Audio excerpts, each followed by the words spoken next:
Breaking news చూస్తున్నాం. ఆంధ్రప్రదేశ్ ప్రభుత్వానికి సుప్రీంకోర్టులో భారీ ఊరట లభించింది. ఏకసభ్య కమిటీని నిరవధికంగా అమలు చేయొచ్చు అంటూ కూడా సుప్రీం తేల్చి చెప్పేసింది. ఇక దీనికి సంబంధించి సుబ్రహ్మణ్య స్వామి దాఖలు చేసిన పిటిషన్ అయితే సుప్రీం ధర్మాసనం కొట్టివేసింది. మొత్తానికైతే ఏకసభ్య కమిటీని కోర్టు ధిక్కరణ కిందికి వస్తుంది అంటూ కూడా సుబ్రహ్మణ్య స్వామి పిటిషన్ దాఖలు చేశారు. అయితే సిట్ ఆ నివేదిక ఇచ్చిన తర్వాత కూడా ఇలా చేయటం అనేది కోర్టు ధిక్కరణ కిందికే వస్తుంది అంటూ కూడా ఆయన పిటిషన్లో పేర్కొన్నారు. దీనికి సంబంధించి కూడా సుప్రీం కీలక అంశాలను పేర్కొంది.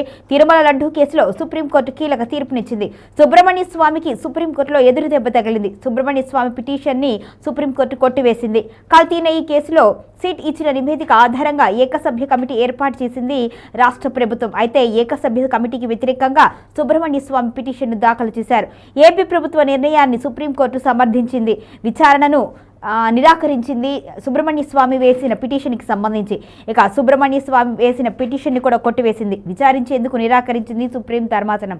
ఎలాంటి ఆధారాలు లేవు అని సుప్రీం ధర్మాసనం పేర్కొంది. ఇక ఏకసభ్య కమిటీని కొనసాగించవచ్చు అని సుప్రీం తెలిపింది. మొత్తానికైతే తిరుమల లడ్డూకు సంబంధించి కల్తీ నెయ్యి అంశం అయితే గత కొద్ది రోజులుగా వివాదాస్పదంగా మారింది. దీనికి సంబంధించి సిట్ నివేదిక ఇచ్చింది. అయితే దీని మీద కూడా చర్చ కొనసాగిన అనంతరం ఆంధ్రప్రదేశ్ రాష్ట్ర ప్రభుత్వం అయితే ఏకసభ్య కమిటీని వేసింది. అయితే ఇది కేవలం సిట్ నివేదికను తప్పుపట్టడము కోర్టు ధిక్కరణ కిందికి వస్తుంది అంటూ కూడా సుబ్రహ్మణ్య స్వామి పిటిషన్ దాఖలు చేశారు.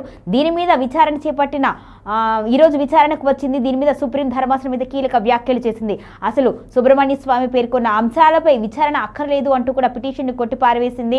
ఇక ఎట్టి పరిస్థితుల్లో అయినా విచారణ కొనసాగించవచ్చు, ఏకసభ్య కమిటీ అనేది తన పని తాను నిర్వర్తించవచ్చు అంటూ కూడా సుప్రీం కీలక వ్యాఖ్యలు చేసింది. మొత్తానికైతే తిరుమల లడ్డు నెయ్యి కల్తీ వ్యవహారానికి సంబంధించి అయితే ఇప్పుడు ఏకసభ్య కమిటీ ఎటువంటి రిపోర్ట్ ఇస్తుంది, దీని మీద ప్రభుత్వం ఎటువంటి దిశానిర్దేశం చేయబోతుంది, తర్వాత పరిణామాలు ఏ విధంగా ఉంటాయి అనేది కూడా ఇప్పుడు ఆసక్తికర అంశంగా మారింది.